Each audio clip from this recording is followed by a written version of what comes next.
Part 2 the revenge का trailer आज finally आ चुका है। और क्या ही ट्रेलर था दोस्तों। मतलब मान लो एक तरह से जंग का ऐलान ही कर दिया हो। और ना ना ना ना, ये जंग अब कोई टॉक्सिक या फिर किसी और मूवी के साथ नहीं है। ये जंग अब खुद धुरंधर के साथ ही है, क्योंकि पार्ट 1 के बाद अब पार्ट 2 में इतना ज्यादा एस्केलेट किया है कि लोग तो अब फॉर श्योर इन दोनों पार्ट्स को कंपेयर करने लग चुके होंगे। तो देखो, ये तो अब कहने की बात है ही नहीं। मुझे ट्रेलर काफी अच्छा लगा है, पर आज हम ट्रेलर कैसा लगा इसके बारे में बात करने नहीं आए हैं। आज हम बात करेंगे ट्रेलर के ब्रेक डाउन के बारे में, यानी कि इस पूरे ट्रेलर को मैं ब्रेक डाउन करके आपको थोड़ी बहुत हिंट दे दूंगा कि मूवी इस बार एग्जैक्टली हमें क्या दिखाने वाली है, क्या लेके आई है, क्या थाली में परोसने वाले हैं हमारे सामने। तो बिना टाइम पास के शुरू कर देते हैं। तो ट्रेलर की शुरुआत जो है वो काफी उस वाले मोड पे शुरू होती है कि इमोशनली आपको एक पंच दे दिया हो, कि आपको इमोशनल तौर पे भड़काने का काम जो होता है वो शुरू के 20 से 25 सेकंड करते हैं। और उसके बाद जब आगे की जो सीन्स है वो एक एक करके अपना स्टैंडर्ड जो है एस्केलेट करते जाते हैं, तो वो खून जो हमारा खौल चुका है सब एस्केलेट ही होता जाता है, ऐसा समझ लो आप। शुरुआत में ही हमें पिछले मूवी में जो हाईजैक करके बैठा था उसका सीन दिखाया जाता है। और मैं पक्का कह रहा हूँ इसका गेम बजने वाला है इस बार, फॉर श्योर।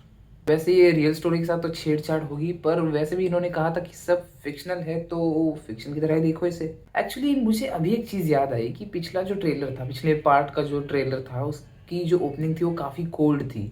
पर इस बार ऐसा उन्होंने कुछ नहीं किया। जो बार था वो पहले से हाई सेट था और इन्होंने शुरुआत भी एकदम हाई नोट पे ही की थी। और फिर सबसे बेस्ट बात तो ये थी कि उसके बाद ये एस्केलेट करते गए डिलीवर पे डिलीवर करते ही गए। तो अब एग्जैक्टली क्या सीन है ये सब मैं आपको एक्सप्लेन कर देता हूँ। रहमान डकैत की मौत होने के बाद ल्यारी अब पड़ चुका है सूना, क्योंकि उसके पप्पा अब जा चुके हैं। तो यही बातें चल रही है कि अब रहमान डकैत के मरने के बाद उसकी जगह लेगा कौन। तो उसके बाद ही कुछ हमें सीन जैसे दिखाए जाते हैं जहाँ पे अरशद पप्पू की जो गैंग थी वो सब ल्यारी पे हल्ला बोल देते हैं। और मेरे हिसाब से एक थोड़े बहुत टाइम के लिए ये ल्यारी पे कब्जा भी कर लेंगे। बट वो वाला सीन जो याद है आपको, जिसमें हमजा वो अपनी गन लेके वो जाता है, यहाँ पे आपको दिख रहा होगा, वो वाला सीन मेरे हिसाब से वो वही सीन होगा जहाँ से हमजा वापस से पूरी ल्यारी अरशद पप्पू से टेक ओवर कर लेता है।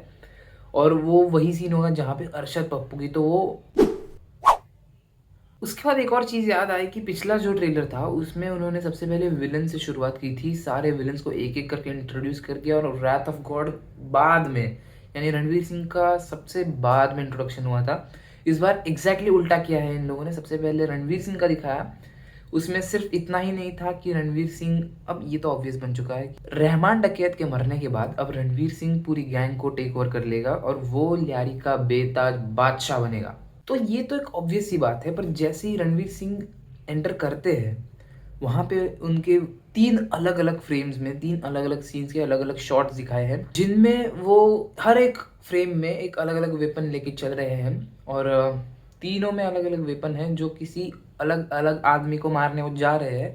अब ये तीनों कौन होंगे वो बताता हूँ। सबसे पहले मेरे हिसाब से जो तीनों होंगे वो, सबसे पहला अरशद पप्पू होगा, दूसरा जो होगा वो तो ऑब्वियस है मेजर इकबाल।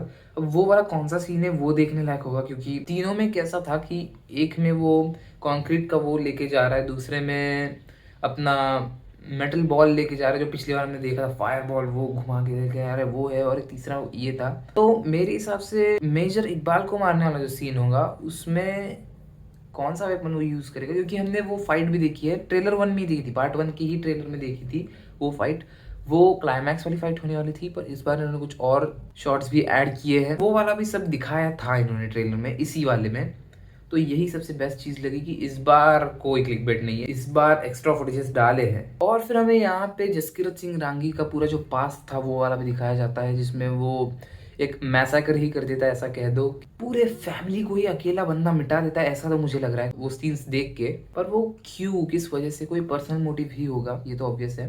पर क्यों मार रहा है, किस वजह से मार रहा है, ये सब छुपा के रखा है। पर हमने बहुत से सीन्स देखे जहाँ पे वो मारने जा रहा है और या you can see he is ruthless. क्योंकि मेरे हिसाब से तो वो वाला जो वर्जन था उसका, वो हमजा से भी बहुत ज़्यादा डरावना और खतरनाक लग रहा है कि हमजा एक टाइम पे कंट्रोल है, क्योंकि वो जानता है कि वो एक मिशन पे है, तो यहाँ पे वो आउट ऑफ कंट्रोल जाके काम नहीं कर सकता। पर वही अगर आप देखोगे तो वहां पे वो कोई मिशन पे नहीं है, कोई उसका बॉस नहीं है, कोई उसको ऑर्डर्स नहीं दे रहा है, वो पागल सांड की तरह एक एक करके सबको मारे जा रहा है। और वो वही सीन होगा मेरे हिसाब से, वो पूरे मूवी का एक एकदम पीक वाला सीन होगा, दैट्स फॉर श्योर। पर अब डिटेल की बात करें तो दो तीन डिटेल्स ऐसे थे जो मैंने एकदम ही मतलब ऐसे चौके, मतलब मैंने धर लिया ऐसे करके स्पॉट किए थे। और ये वाले तो मतलब एकदम मुश्किल से ही स्पॉट हुए थे। ये वाले डिटेल्स के बारे में ज़्यादा बात भी नहीं हो रही है, पर सबसे पहली बात ये थी कि अगर आप वो ट्रेनिंग वाला सीक्वेंस देखो जिसमें जसकीरत सिंह रांगी को वो पूरी ट्रेनिंग दी जा रही है कि उसको मिशन पे कैसे कैसी चुनौतियों का सामना करना पड़ेगा, उस वाले शॉट में कोई उसका गला पकड़ के यहाँ पे उसको दबोचने की कोशिश कर रहा है। और वहाँ पे अगर आप ध्यान से पीछे वाले को देखोगे, जी हाँ, ये वही है जो अरशद पप्पू की गैंग में ज्वाइन होके वो उसकी मदद कर रहा था रणवीर सिंह की इन सारी गैंग्स में घुसने के लिए। तो ये वापस से एक बार वही वाला पॉइंट प्रूव कर दिया है आदित्य धर ने, पीक डिटेलिंग बाय आदित्य धर। और एक कंफ्यूजिंग सा शॉट था जहाँ पे मुझे समझ में ही नहीं आया कि एग्जैक्टली ये क्या चल रहा है, क्योंकि देखो पूरे ट्रेलर का मैं एकदम इन शॉर्ट में कंप्लीट ब्रेकडाउन करके ही बता देता हूँ। अब स्टोरी में क्या होगा इसका मैं पूरा अंदाजा देता हूँ। अगर आप नहीं सुनना चाहते, अगर आपको लग रहा है कि ये वाला स्पॉइलर है, तो ये वाला पार्ट कट कर दो भाई, ये सारा कट करके आगे ढकेल दो। तो देखो पूरे मूवी में ऐसे होने वाला है, स्टोरी प्रोग्रेस ऐसे करेगी कि अब रहमान डकैत की हो चुकी है मौत, और अब कोई चाहिए उसका सक्सेसर, जो कि ऑब्वियसली रणवीर सिंह बनेगा, पर वो ऐसे ही नहीं बनेगा। उसके पहले अरशद पप्पू पूरे लियारे को टेक ओवर करेगा, उस पर हुकूमत भी चलाएगा अपनी, और रणवीर सिंह को रहमान डकैत की जगह बैठने के लिए सबसे पहले अरशद पप्पू को टेक डाउन करना पड़ेगा। तो उसके लिए अपनी फोर्सेस इकट्ठा करके हमजा उस पर हल्ला बोल देगा, और फिर you know what happens next, Arshad Pappu की वो, उसके बाद अरशद पप्पू को मारने के बाद थोड़ा टाइम में आगे जाके हमें ऐसा दिखाया जाएगा कि हमजा ने जो है वो पूरे लियारी पे अपना कंट्रोल जो है वो एस्टेब्लिश कर लिया है, और फिर अब वो रहमान डकैत की तरह ही पूरे लियारी पे अच्छे से कंट्रोल करके राज कर रहा है। ऐसे में आपको वो, अगर आप देखोगे वो ये वाले जो शॉट्स थे, ये सब शॉट्स उसी टाइम के होंगे, थोड़ा टाइम जंप लेके आगे वाले कुछ सीक्वेंसेस के होंगे। इस सब के बीच में क्या होने वाला है कि जो अपना मेजर इकबाल है उसको शक होने वाला है कि कहीं ना कोई जो है वो इंडियन स्पाई है, और फिर वो उसका जो शक है वो सच्चाई में भी तब्दील होगा जब उसे पता चलेगा कि अरे ये तो अपना हमजा निकला। तो उसके बाद वो पूरा मैसिव जो क्लाइमैक्स होगा वो वाली फाइट होगी। पर आधे से ज़्यादा मूवी मेरे हिसाब से यही पता लगाने में चला जाएगा कि एग्जैक्टली वो स्पाई है कौन जो कि पूरी अपनी इंफॉर्मेशन दे रहा है इंडियंस को।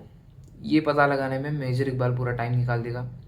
और वहीं दूसरी तरफ अगर देखें तो एसपी चौधरी असलम जो है वो अपने अलग ही मिशन पे निकला है, क्योंकि वो हेट करता है सारे बलोचियों को। वो एक एक करके सबको मारेगा, पर आप एक बात मत भूलो कि हमजा जो है, हमजा अली मज़ारी, उसने पाकिस्तान में, भले वो एक इंडियन है, पर उसने पाकिस्तान में ये बोल के एंटर किया है कि वो एक बलोच है। तो ये फॉर श्योर होने वाला है कि एसपी चौधरी असलम जो है वो हमजा के पीछे पड़ जाएगा। और अब वापस coming back to those 3 weapons, तो उनमें से मुझे लगता है कि एक जो होगा वो एसपी चौधरी असलम को मारते हुए का होगा। और इसी तरह तीनों वेपन्स का इस्तेमाल कहाँ कहाँ किया है ये हमने पता लगा लिया। पहला जो होगा वो अरशद पप्पू को मारते हुए, दूसरा जो होगा वो एसपी चौधरी असलम को, और तीसरा जो होगा वो फाइनली मेजर इकबाल को मारते समय। इन सारे समय पे अलग अलग ये वेपन्स यूज करके हमजा सबको मारेगा। ये सब तो अभी तक हमें पता चल ही गया होगा। पर इस सब में मुझे सबसे ज़्यादा कंफ्यूजिंग बात क्या लगी कि इतने सारे शॉट्स होते हैं जहाँ पे बहुत ही ब्रिलियंट तरीके से फाइट दिखाई है, बीच बीच में छोटे छोटे डिटेल्स ऐड करके हमें स्टोरी के बारे में भी बहुत सारी आइडिया दे दी गई है। पर अभी जैसे मैंने कहा कि मेजर इकबाल जो है उससे शक होगा कि कहीं हमजा ही तो वो स्पाई नहीं, तो उस चक्कर में वो उसके पीछे लगेगा। पर कंफ्यूजिंग बात इसमें ये है कि ये वाला शॉट अगर आप देखोगे तो हमजा किसी पे अटैक करने वाला है, हल्ला बोल रहा है, बट मेन बात ये है ही नहीं कि वो किसी पे अटैक करने वाला है। मेन बात ये है कि वो जब किसी पे अटैक कर रहा है, पीछे से पाकिस्तानी मिलिट्री उसका साथ दे रही है उस सामने वाले पे अटैक करने के लिए। तो अभी एग्जैक्टली माजरा क्या है मुझे समझ में नहीं आ रहा है। शायद कुछ ऐसा होने वाला है कि हमजा इतना ज़्यादा बड़ा आदमी बन जाए पाकिस्तान में कि वो वहाँ पे करोड़ों में पैसे छापने लगे और उसके जो पावर डायनामिक्स है वो काफ़ी ज़्यादा हाई लेवल पे चले जाए और फिर वो पूरी पाकिस्तानी मिलिट्री ही अपनी मुट्ठी में कर ले और एक पॉइंट ऐसा आ जाए कि मेजर इकबाल जो है उसी के खिलाफ पूरे पाकिस्तान को वो खड़ा कर दे। ऐसा होने के बहुत ज़्यादा चांसेस मुझे लग रहे हैं क्योंकि यहाँ पे जो मिलिट्री है वो हमजा की तरफ से सामने वाले पे अटैक करने वाली है, जो कि मेरे हिसाब से होगा मेजर इकबाल। तो बहुत गंदा गेम खेलने वाला है भाई हमजा उसके साथ। तो ये मुझे कंफ्यूजिंग लगा और ऐसे भी अभी तक जितने भी सारे डिटेल्स मैंने बताए ये सब अपनी जगह थे, पर सबसे बड़ी बात जो मुझे लगी जिसके बारे में एक्चुअली कोई बात ही नहीं कर रहा है इस पॉइंट पे, जो कि मेरे लिए बहुत ही ज़्यादा हाइप वाला मोमेंट बन गया कि आपने नोटिस नहीं किया होगा कि एकदम एंड में जो जमील जमाली है वो आता है, बैठता है उस टेबल पे। 3 लोग होते हैं, एक होता है जमील जमाली, दूसरा होता है एसपी असलम चौधरी और जो तीसरा है उसको नाम से भी बुलाता है जवेरी साहब। तो एग्जैक्टली है कौन ये जवेरी, है कौन? हमने हमजा की डायरी में देखा था बड़े साहब है, तो ये कहीं वही मिस्ट्री यहाँ पे अनरेवल होगी, ऐसा कुछ तो नहीं। तो यही मुझे सबसे मिस्टीरियस और सबसे बेस्ट शॉट लगा जिसके बारे में कोई बात ही नहीं कर रहा है इस पॉइंट पे, पर मुझे लगा कि इसके बारे में बात करनी चाहिए, इसलिए मैंने अभी ये पॉइंट छेड़ दिया है। बाकी आप लोग तो एकदम हो ही, थियरीज बनाओ, सब जो भी कर सकते हो वो सब करो और मुझे नीचे कमेंट्स में बताओ कि आपको क्या लगा, कैसा लगा ये ट्रेलर पूरा, सब कुछ बता दो। मैं मिलता हूँ आपसे अगली वीडियो में, तब तक के लिए बाय बाय।